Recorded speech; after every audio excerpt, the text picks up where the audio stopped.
It has been known since the first humans began arriving on the shores of Tamriel in the middle of the Merethic Era that humans and elves are capable of interbreeding.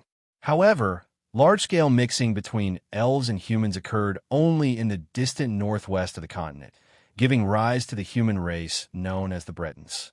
Considering the long history of conflict between humans and the children of Aldmeris elsewhere in Tamriel, how and why did this intermingling take place in High Rock? The answer lies in the peculiar culture of the Direnni Elf Clan, which once dominated northwestern Tamriel.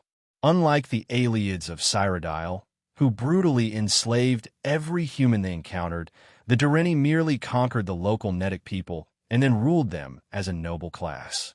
The aristocratic elves established a feudal vassal system over their human subjects, complete with rights and privileges that included the right of cohabitation with any human they chose. Sexual relations with attractive Nedes were considered a commonplace amusement, and Direnni nobles competed to maintain harems filled with beautiful human women. Inevitably, the half-elven children born of these unions were not adopted into the families of their Direnni parents. Instead, they were regarded as lower-class elves, yet were often granted privileged positions among the Nedes. Over time, this led to the emergence of a recognized mixed-blood human subclass known as the Bretons, from the Elnifex word Bretons, meaning mixed or hybrid. Since the Breton class was permitted to marry only among humans, their elven blood gradually diluted and human features became dominant. Although they held great power for a time in the early era, the Direnni clan elves were never numerically dominant, and as their geographic boundaries expanded, governance and rulership were increasingly handed over to the Breton class. After defeating the invading Alessian Empire in First Era 482, the Direnni clan dispersed and effectively came to an end. As the elves withdrew to the heart of High Rock and eventually to the Isle of Balfira, the Bretons easily took their place by adopting the feudal hierarchy established by the Direnni and installing their own noble families in their stead. Forced to distance themselves from the Direnni, who were part of their own heritage, the Breton nobility justified their new rise by turning away from the elves and everything elven.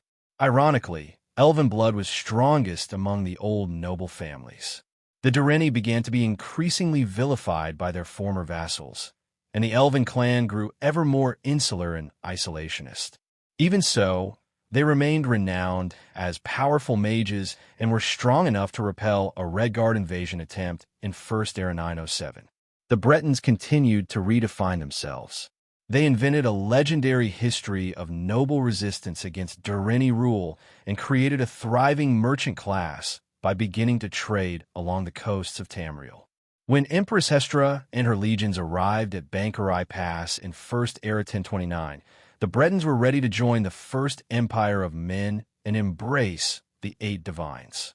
Under the Reman dynasty, High Rock was likely the most stable and prosperous province of the Second Empire. This brings us back to the question in our title: are the Bretons hybrids or pure-blooded humans?